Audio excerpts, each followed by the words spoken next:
Beginilah suasana keakraban ketika Fitriyanti Agustinda, Wakil Wali Kota Palembang, mengadakan Coffee Morning bersama para awak media baik cetak maupun elektronik di Kota Palembang yang selama ini ikut berkontribusi dalam penyebarluasan informasi terkait perkembangan yang ada di Kota Palembang. Dalam kegiatan ini, Vinda, sapaan akrab Wakil Wali Kota Palembang, langsung menghampiri satu persatu meja para wartawan yang hadir dan melakukan dialog santai terkait Kota Palembang.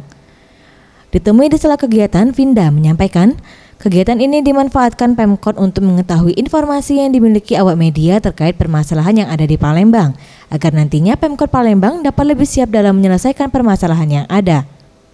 Kegiatan ini juga saya manfaatkan untuk melakukan informasi dalam arti mendengarkan aspirasi dari teman-teman wartawan maupun informasi dari teman-teman wartawan, sehingga kami bisa ke depan lebih mendekatkan lagi, lebih bisa menyebarkan lagi atau lebih bisa mengatasi lagi permasalahan-permasalahan yang ada. Ia menambahkan nantinya kegiatan ini akan dilakukan secara berkala sehingga para awak media dapat lebih mudah dalam menyampaikan aspirasi maupun informasi terkait segala sesuatu yang terjadi di Kota Palembang. Anugerah Santri Pratama, Sriwijaya TV.